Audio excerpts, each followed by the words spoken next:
കമ്പനിയിൽ ആരോ നടത്തുന്ന ഒരു സ്പൈ വർക്കിനെ കുറിച്ചാണോ അങ്കിൾ പറഞ്ഞു വരുന്നത്? അതൊന്നും അത്ര വലിയൊരു ഇഷ്യൂ ആയിട്ട് എനിക്ക് തോന്നുന്നില്ല. പപ്പാജി ഒന്ന് മനസ്സ് വെച്ചാ ഒരാഴ്ച കൊണ്ട് ആ പ്രശ്നം പരിഹരിക്കാവുന്നതേ ഉള്ളൂ. അതെങ്ങനെ സാധിക്കും പവൻ? 2 ദിവസത്തിനകം അശോക് സാർ എബ്രോഡിലേക്ക് പോവല്ലേ? ആ യാത്ര ഒന്ന് നീട്ടിവെക്കുന്നോണ്ട് കുഴപ്പമൊന്നുമില്ലല്ലോ. കുഴപ്പമുണ്ട്.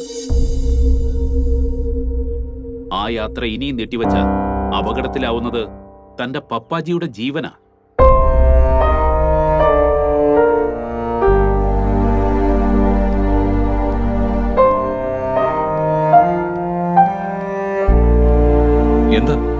എന്താ വക്കീലങ്ങൾ അങ്ങനെ പറഞ്ഞത്? പവൻ, ആരും ഒന്നും അറിയരുതെന്ന് അശോക് സാറിന്റെ സ്ട്രിക്റ്റ് ഇൻസ്ട്രക്ഷൻ ഉണ്ട് എനിക്ക്. പക്ഷേ ഇനി ആ സത്യം തന്നോടെങ്കിലും തുറന്നു പറയാതിരുന്ന ഞാൻ കാണിക്കുന്നത് നീതികേടാവുന്നൊരു കുറ്റബോധം എന്നെ വല്ലാതെ അലട്ടുന്നുണ്ട്. നിങ്ങൾ കരുതും പോലെ അശോക് സാറും മേഡവും US പോകുന്നത് ഒരു വെക്കേഷൻ ട്രിപ്പിനല്ല. കഴിഞ്ഞ കുറെ മാസങ്ങളായി അശോക് സാറിന് ഗുരുതരമായ ചില ആരോഗ്യ പ്രശ്നങ്ങളുണ്ട്. ഇതുവരെ ഡോക്ടർ ബാലസുബ്രഹ്മണ്യത്തിന്റെ ട്രീറ്റ്മെന്റിലായിരുന്നു അദ്ദേഹം. ചില കോംപ്ലിക്കേഷൻസ് കൂടി വരുന്നതുകൊണ്ട് ഡോക്ടർ തന്നെയാ US മയോ ക്ലിനിക്കിലേക്ക് റെഫർ ചെയ്തത്. എത്രയും പെട്ടെന്ന് അവിടെ എത്തണമെന്നാ ഡോക്ടറുടെ അഡ്വൈസ്. ഇനിയും അത് നീട്ടിവെച്ച... അങ്കിൾ, പപ്പാജിക്ക് എന്താ അസുഖം? ഇടയ്ക്ക് ഡോക്ടർ ബാലസുബ്രഹ്മണ്യത്തെ വിസിറ്റ് ചെയ്യുന്ന കാര്യം എനിക്കറിയായിരുന്നു. എപ്പോഴും ഒരിക്കൽ ചോദിച്ചപ്പോ റൂട്ടീൻ ചെക്കപ്പ് ആണെന്ന് പറയുകയും ചെയ്തു. ആരെയും ഒന്നും അറിയിക്കരുതെന്ന് അശോക് സാറിന് നിർബന്ധം ഉണ്ടായിരുന്നു. കമ്പനിയിൽ ഇതെന്നോട് മാത്രമേ ഷെയർ ചെയ്തിട്ടുള്ളൂ. അസുഖത്തെക്കുറിച്ച് അത്ര ഡീറ്റെയിൽ ആയൊന്നും എനിക്കറിയില്ല. ലിവറിലൊരു ഗ്രോത്ത് ഉണ്ടെന്നും അത് ചില ട്യൂമറിക് സിംറ്റംസ് കാണിക്കുന്നുണ്ടെന്നുമാണ് സാറ് പറഞ്ഞുള്ള അറിവ്. പക്ഷേ ഡോക്ടർ ബാലസുബ്രഹ്മണ്യത്തെ പോലെ ഒരു എക്സ്പെർട്ട് ഹാൻഡ് വിദേശത്തേക്ക് റെഫർ ചെയ്യണമെങ്കിൽ രോഗത്തിന്റെ ഗുരുതരാവസ്ഥ നമുക്ക് ഊഹിക്കാവുന്നതല്ലേ ഉള്ളൂ. പക്ഷേ ഇപ്പൊ രോഗത്തേക്കാൾ സാറിന്റെ മനസ്സിനെ വല്ലാതെ അലട്ടുന്നത് കമ്പനി നടക്കുന്ന ചില കാര്യങ്ങളാ. എല്ലാം വിശ്വസിച്ചേൽപ്പിച്ചിട്ട് പോവാൻ സാറിന് ഒരാളേ ഉള്ളൂ. അത് താനാണ് പവൻ. അച്ഛന്റെ ആ വിശ്വാസവും പ്രതീക്ഷയും താനായിട്ട് ഇല്ലാതാക്കരുത്. അതുകൊണ്ടാണ് ഞാനിങ്ങനെ തുറന്ന് സംസാരിക്കുന്നത്. കമ്പനിയുടെ തലപ്പത്ത് താനുണ്ടാവുന്ന ധൈര്യത്തിന് വേണം അശോക് സാർ ഇവിടുന്ന് യാത്ര തിരിക്കാൻ. ആ സമാധാനം സാറിന്റെ ചികിത്സയ്ക്ക് ഒരുപാട് ഗുണം ചെയ്യും.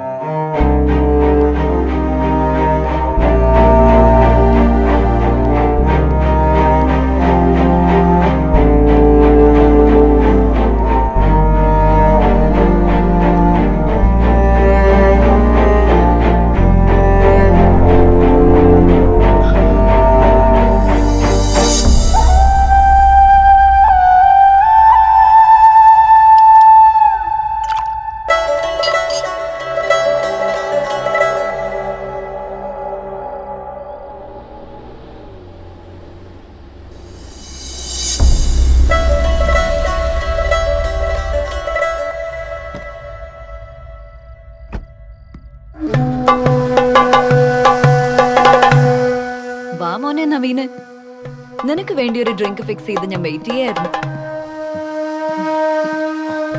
ഈ രാത്രിയിൽ ഭൂമിയിലെ ഏറ്റവും നിരാശനായ ഒരു ഹതഭാഗ്യൻ ഏഞ്ചലിന്റെ ഈ കൂട്ടിലേക്ക് ചൂടും തേടി വരുമെന്ന് എനിക്ക് ഉറപ്പായിരുന്നു.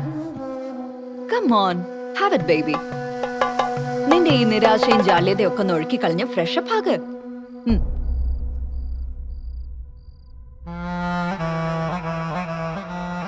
എന്തായി? പവൻ മാധവന്റെ പട്ടാഭിഷേകത്തിന്റെ ആഘോഷങ്ങളൊക്കെ കഴിഞ്ഞു? പാർട്ടി കഴിയാൻ കാത്തുന്നില്ല, അതിനു മുന്നേ പോന്നു. തോന്നി. മോഹിച്ച കിരീടം മറ്റൊരുത്തന്റെ തലയിലിരുന്ന് തിളങ്ങുന്നത് കണ്ടു നിൽക്കേണ്ടി വരുന്നത് അത്ര സുഖമുള്ള ഏർപ്പാടല്ല. എന്തൊക്കെയായിരുന്നു വീരവാദങ്ങൾ. അശോക് മാധവന്റെ പിൻഗാമി, ഡ്രീംസിന്റെ ഭാവി ചെയർമാൻ, കമ്പനിയിലെ കിരീടം വയ്ക്കാത്ത രാജാവ്. അങ്ങനെ സ്വപ്നങ്ങൾ കുറെ അങ്ങ് കണ്ടുകൂട്ടി പാവം നീ അല്ല മോനെ? എന്നിട്ട് ഒടുവിൽ ഊരുതണ്ടിയായ ചേട്ടന്റെ കിരീടധാരണവും കണ്ട് കണ്ണും നെഞ്ചും കലങ്ങി വന്നിരിക്കുന്നു. ഐ ഫീൽ പിറ്റി മാൻ. നീ ഇത്ര മണ്ടനായി പോയില്ല Naveen. Angel, will you please stop this? നിന്റെ കുറ്റപ്പെടുത്തൽ കേൾക്കാനല്ല ഞാൻ ഇങ്ങോട്ട് വന്നത്. Yes, I know. എനിക്കത് നന്നായിട്ട് അറിയാം നവീൻ. ഞാൻ കൂടെ കുറ്റപ്പെടുത്താൻ പരിഹസിക്കുകയും ചെയ്താൽ നീ തകർന്ന് തരിപ്പണായി പോകുന്ന എനിക്ക് നന്നായിട്ട് അറിയാം. ആശിച്ചതൊക്കെ കപ്പനും ചുണ്ടിനും ഇടയ്ക്ക് നഷ്ടപ്പെട്ട് നീ ഇങ്ങനെ വന്നിരിക്കുന്ന കാണുമ്പോ നിന്നെക്കാൾ വിഷമം എനിക്കുണ്ട്. അതുകൊണ്ടാ ഞാൻ ഐ എം സോറി ഡിയർ. അത്രയ്ക്ക് വിഷമമുള്ള ആളാണോ കമ്പനിയുടെ ചെയർമാൻ പവൻ മാധവനാണെന്ന് കേട്ടപ്പോ ആവേശത്തോടെ കൈയടിച്ചത്? എന്താ ഞാനത് കണ്ടില്ലെന്ന് കരുതിയോ? Yes I did it. ഞാൻ കൈയടിച്ചു, മറ്റാരെക്കാളും ആവേശത്തോടെ. അതെന്തിനു വേണ്ടിയായിരുന്നു എന്ന് അറിയണം നിനക്ക്? ഉള്ളിൽ കരഞ്ഞുകൊണ്ട് ഞാൻ ചെയ്ത ഓരോ ക്ലാപ്പും നമുക്ക് വേണ്ടിയായിരുന്നു. എന്നെയും നിന്നെയും കണക്ട് ചെയ്ത് അശോക് മാധവന്റെ മനസ്സിൽ എന്തെങ്കിലും സംശയം ബാക്കി കിടപ്പുണ്ടെങ്കിൽ അത് വേരോടെ പിഴുതെറിയാൻ വേണ്ടി. ആ സീൻ കൊണ്ട് അത്രയെങ്കിലും പ്രയോജനം വേണ്ടട നമുക്ക്. നവീൻ, എനിക്ക് ഉറപ്പുണ്ട് നിന്നോട് കാണിച്ച ഈ വഞ്ചനയിൽ അശോക് മാധവനെ പോലെ തന്നെ പങ്ക് നിന്റെ ചേട്ടൻ പവൻ മാധവനും ഉണ്ട്. പുറമേ താല്പര്യം കാണിച്ചില്ലെങ്കിലും ഇങ്ങനൊരു അധികാരസ്ഥാനം നിന്റെ ചേട്ടനും ആഗ്രഹിച്ചിരുന്നു. അതിനുവേണ്ടി അയാൾ വളരെ ബുദ്ധിപൂർവ്വം കരുക്കൾ നീക്കി. എനിക്കങ്ങനെ തോന്നുന്നില്ല ഏഞ്ചൽ. പപ്പാജിയുടെ തീരുമാനം ചേട്ടൻ ഇപ്പോഴും ഉൾക്കൊള്ളാനായിട്ടില്ല. നവീൻ, നീ ഇങ്ങനെ ഒരു പാവമായി പോയല്ലോ. ബിസിനസ്സിൽ താല്പര്യമില്ല എന്ന് പറഞ്ഞ് കാടും മേടും കറങ്ങി നടന്നവൻ പെട്ടെന്ന് ഇങ്ങനെ ഒരു സുപ്രഭാതത്തിൽ പൊട്ടി വീഴണമെങ്കിൽ ഇന്ന് ഇങ്ങനെയൊക്കെ സംഭവിക്കുമെന്ന് അയാൾ നേരത്തെ അറിഞ്ഞിട്ടുണ്ടാവും, അറിയിച്ചിട്ടുണ്ടാവും നിന്റെ പപ്പാജി. നീ വിശ്വസിക്കുന്ന പോലെ പവൻ ഈ സ്ഥാനം ശരിക്കും മോഹിച്ചിട്ടില്ലെങ്കിൽ അയാൾ ഇന്ന് ഈ ഫംഗ്ഷൻ അറ്റൻഡ് ചെയ്യില്ലായിരുന്നു. തോന്നുന്നില്ലേ നിനക്ക് അങ്ങനെ? നീ അറിയാതെ ഇതെല്ലാം നേരത്തെ തീരുമാനിക്കപ്പെട്ട് കഴിഞ്ഞിരുന്നു നവീൻ.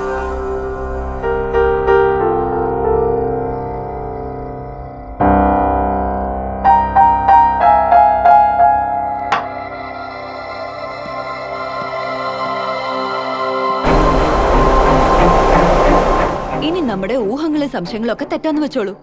ഇന്ന് നിന്റെ പപ്പ പവൻ മാധവന് സമ്മാനിച്ച ആ കസേരയുണ്ടല്ലോ, 1000 കോടിയോളം ആസ്തിയും അധികാരവും ഉള്ള കസേര. അതിനൊരു കുഴപ്പമുണ്ട് മോനെ. അതിലിരിക്കുന്നവന് അധികാരത്തിന്റെ ലഹരി ആവോളം പകർന്നു കൊടുക്കാൻ കഴിയുന്ന കസേരയാണത്. ആ ലഹരി തലയ്ക്ക് പിടിച്ചു തുടങ്ങിയ പിന്നെ അയാളുടെ മനസ്സിൽ മറ്റൊന്നിനും ഒരാൾക്ക് സ്ഥാനം ഉണ്ടാവില്ല. സ്വന്തം സഹോദരനാണെങ്കിൽ കൂടി നിന്നെ ഒരു കാര്യത്തിനും പവൻ അടുപ്പിക്കില്ല. ഡ്രീംസ് അയാൾ അടക്കി ഭരിക്കും. പേരിനൊരു മാനേജിംഗ് ഡയറക്ടർ സ്ഥാനം കൊണ്ട് നിനക്ക് ഈ ജന്മം മുഴുവൻ സംതൃപ്തി അടയേണ്ടി വരും.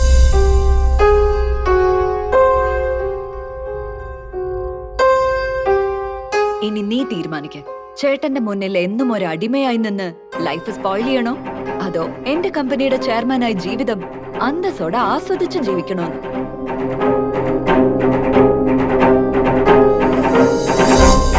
ഏഞ്ചലി കഷ്ടപ്പെടുന്ന മുഴുവൻ നിനക്ക് കൂടിയ നവീൻ.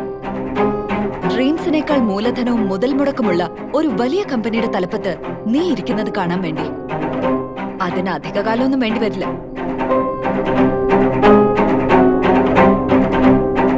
പവൻ ഡ്രീംസിന്റെ ചുമതല മുഴുവനായി ഏറ്റെടുക്കും മുൻപ് കമ്പനിയിൽ നിന്ന് മാക്സിമം ഡേറ്റാസ് ചോർത്തിയെടുക്കണം നമുക്ക്.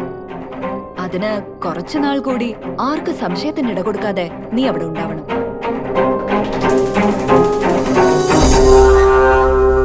എല്ലാം വിചാരിക്കുന്ന പോലെ ഭദ്രമായി കഴിഞ്ഞാൽ പിന്നെ നമ്മുടെ ദിവസങ്ങളാ മോനെ, നമ്മുടെ മാത്രം ദിവസങ്ങൾ.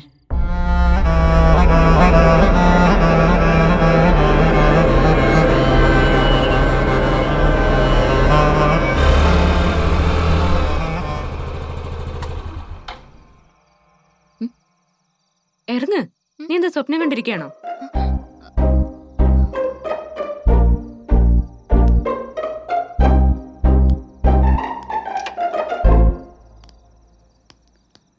ഫംഗ്ഷനൊക്കെ കഴിഞ്ഞോ? കഴിഞ്ഞു. എങ്ങനെ ഉണ്ടായിരുന്നു? ഓ, ബോറ്. എന്താ ഇത്? ഞാനിന്ന് പാർട്ടിക്കിട്ട പുതിയ ഡ്രസ്സാ. ഇവക്കിത് എവിടുന്നാ? നീ വാങ്ങിച്ചു കൊടുത്താണോ ക്ഷമ? പിന്നെ ഞാൻ വാങ്ങിക്കൊടുക്കാനോ? അവൾക്ക് കോലം കെട്ടാൻ ആവശ്യമുള്ളത് വാങ്ങിക്കൊടുത്ത് സഹായിക്കാനേ പറ്റിയൊരു കൂട്ടുകാരുണ്ടല്ലോ. ആര്, സലോമിയോ? അല്ലാതെ ആരാ ഇവക്ക് കോമാളി വേഷമൊക്കെ വാങ്ങിച്ചു കൊടുക്കുന്നത്? ഒന്നോ രണ്ടാളോ? കണ്ടില്ലല്ലോ എന്ന് പറഞ്ഞ് ആദ്യം പിടിച്ചിരിക്കായിരുന്നു ഇവിടെ ഒരാള്. അച്ഛാ, ഇത് കണ്ടോ? ഇന്ന് പാർട്ടിക്കിടാൻ സലോമി എനിക്ക് വാങ്ങി തന്നതാ ഇത്. അപ്പൊ ഇതൊക്കെയാണെങ്കിലും നല്ല സുന്ദരി കുട്ടിയായിട്ടാണല്ലോ പാർട്ടി അറ്റൻഡ് ചെയ്തേ. എന്റെ മോളാരെങ്കിലും കണ്ണു വെച്ചിട്ടുണ്ടാവോ? പിന്നെ കണ്ണ് മാത്രമല്ല കയ്യും വെച്ചേനെ. എന്നെ ഓർത്ത് ബാക്കിയുള്ളവർ ക്ഷമിച്ചതാ. എന്താടി ഇവളെന്തെങ്കിലും കുഴപ്പമുണ്ടാക്കിയോ? കുഴപ്പമുണ്ടാക്കിയെന്നോ? എന്റെ അമ്മയെ എന്തൊക്കെ വിക്രികളാ പാർട്ടി സമയത്ത് അവിടെ കാണിച്ചു കൂട്ടിയെന്നറിയോ? നാണം കെട്ട് സഹിക്കാൻ വയ്യാതായപ്പോ വല്ല വിധനെ ഞാനിങ്ങ് പിടിച്ചോണ്ട് വന്നതാ. ഞാനൊന്നും ചെയ്തില്ല. ചെയ്തില്ലേ? നീ ഒന്നും ചെയ്തില്ലേ? പോട്ടെ മോളെ, അവിടുത്തെ രീതികളൊന്നും നമ്മൾക്ക് പരിചയമില്ലഞ്ഞിട്ടാവും. പരിചയമില്ലെങ്കിലേ അതിന്റേതായ രീതിക്ക് നിൽക്കണം. അല്ലാതെ ചേരാത്ത വേഷമൊക്കെ വലിച്ചു കയറ്റി ബാക്കിയുള്ളവരെ ബുദ്ധിമുട്ടിക്കുകയല്ല ചെയ്യേണ്ടത്. മതി മതി. ഇനി അതിന്റെ പേരിൽ രാത്രി തർക്കവും വിസ്താരവും ഒന്നും വേണ്ട. പോയി കിടന്ന് ഉറങ്ങാൻ നോക്ക്. നിങ്ങൾ രണ്ടുപേരും എന്തെങ്കിലും കഴിച്ചാണോ? എനിക്കൊന്നും വേണ്ട. ശ്ശെ. അല്ലെങ്കിൽ തന്നെ വയറ് നിറഞ്ഞിരിക്കുക. എനിക്കും വേണ്ട. ഇതെന്താ ഇങ്ങനെ? ഓ, ഇതുങ്ങളെ കൊണ്ട് ഞാൻ തോറ്റു. തമ്മിൽ തന്നെ ഒഴിഞ്ഞ ഒരു നേരവും ഇല്ല. പെൺകുട്ടികളുള്ളടത്ത് ഇങ്ങനെയൊക്കെ തന്നെയാ. നീ അതൊന്നും കാര്യാക്കണ്ട. ഓ പിന്നെ ഇവിടെ മാത്രല്ലേ പെൺകുട്ടികള്. എവിടുന്ന് കിട്ടിയോ എന്തേ സ്വഭാവം? അമ്മയെ കണ്ടല്ലേ പഠിക്കണേ, പിന്നെങ്ങനെയാ? എന്തോ എന്തോ പറഞ്ഞേ? ഹേയ് അല്ല, ഈ അമ്മയെ കണ്ട് പഠിക്കാത്തതിന്റെ കുഴപ്പമാന്ന് പറയായിരുന്നു. ശരിയല്ലേ? ഉം.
ഇത് ഞാനാണെന്ന് പറഞ്ഞില്ലേ?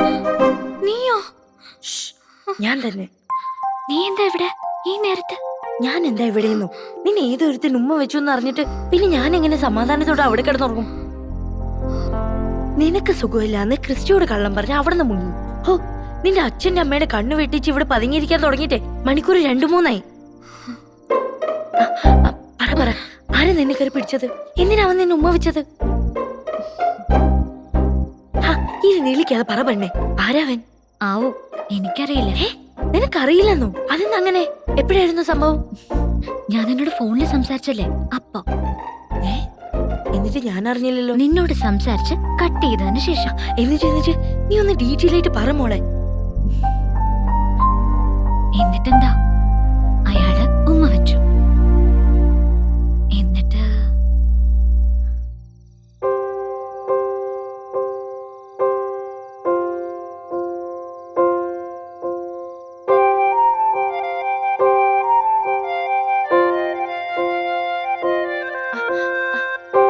എന്നിട്ട് ബാക്കി പറ കൊച്ചേ. ബാക്കിയൊന്നുമില്ല, അയാൾ അങ്ങ് പോയി, അത്ര തന്നെ. ആഹാ, അത് കൊള്ളാലോ. വഴിയെ പോയ ഒരുത്തൻ കയറി ഉമ്മ വയ്ക്കാൻ നീ അങ്ങ് നിന്നു കൊടുത്തോ? ചുമ്മാ സസ്പെൻസ് ഇട്ട് വട്ടാക്കാതെ വിശദമായിട്ട് പറ പെണ്ണെ, ആരാവൻ?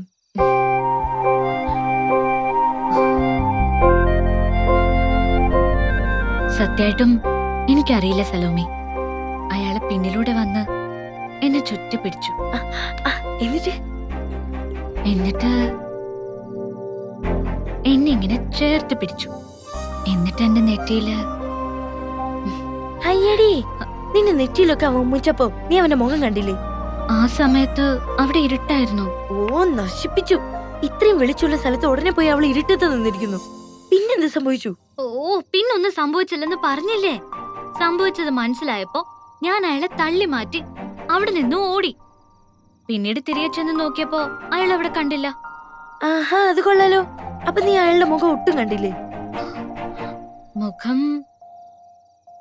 കൃത്യമായിട്ട് കണ്ടില്ല, പക്ഷേ ആൾക്ക് താടിയുണ്ടായിരുന്നു. പിന്നെ എന്തെങ്കിലും ശ്രദ്ധിച്ചോ നീ? പിന്നെ കാലിൽ ഷൂസ് ധരിച്ചിരുന്നു.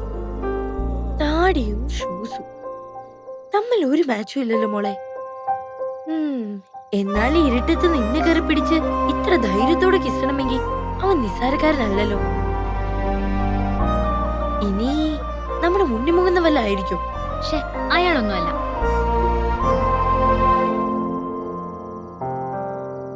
ആ അത് ശരിയാ, ആ കോന്തന് താടിയില്ലല്ലോ. ഷേ, പിന്നെ അവൻ ആരായിരിക്കും? D,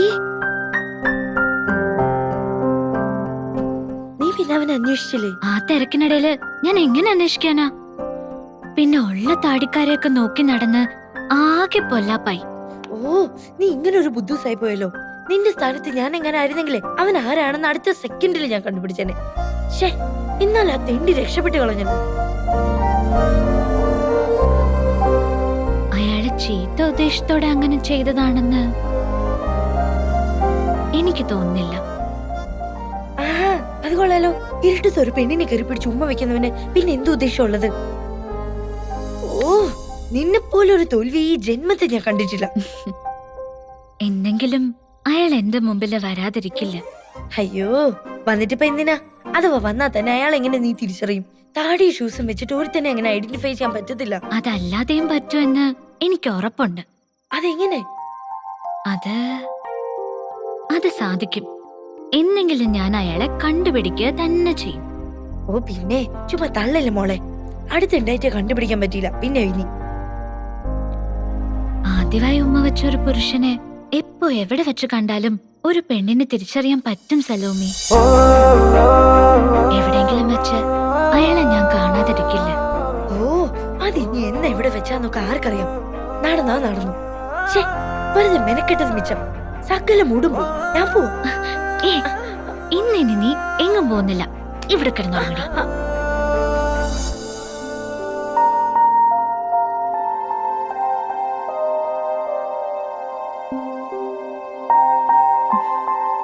good night.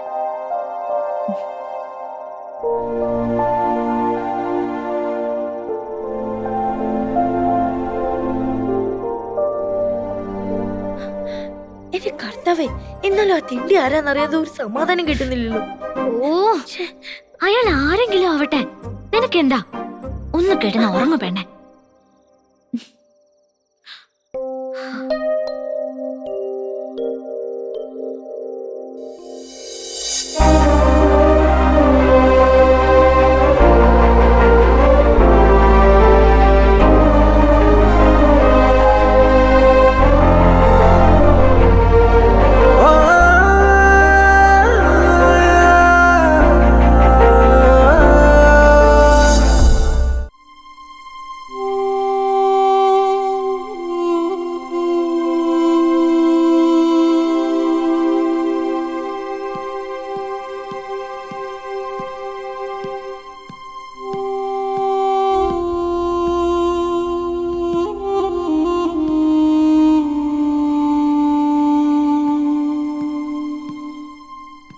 പപ്പാജി,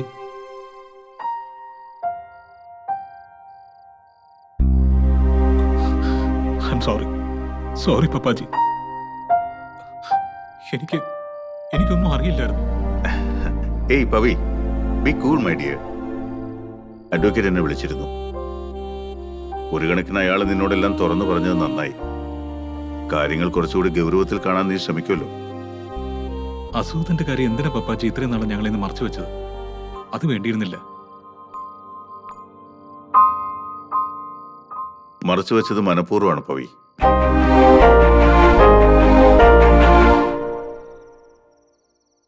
ഇപ്പൊ ഈ വിവരം മറ്റുള്ളവർ അറിഞ്ഞാൽ അത് ഏറ്റവും കൂടുതൽ ബാധിക്കുന്നത് നമ്മുടെ കമ്പനിയുടെ നിലനിൽപ്പിനെ തന്നെയായിരിക്കും. ശാരീരികവും മാനസികവുമായി ഞാൻ തളർന്നുവെന്നറിഞ്ഞാൽ ആ അവസരം നമ്മുടെ ശത്രു സമർത്ഥമായി മുതലെടുക്കും. അതുകൊണ്ട് തന്നെയാണ് ട്രീറ്റ്മെന്റും വിദേശത്താക്കാമെന്ന് വെച്ചത്.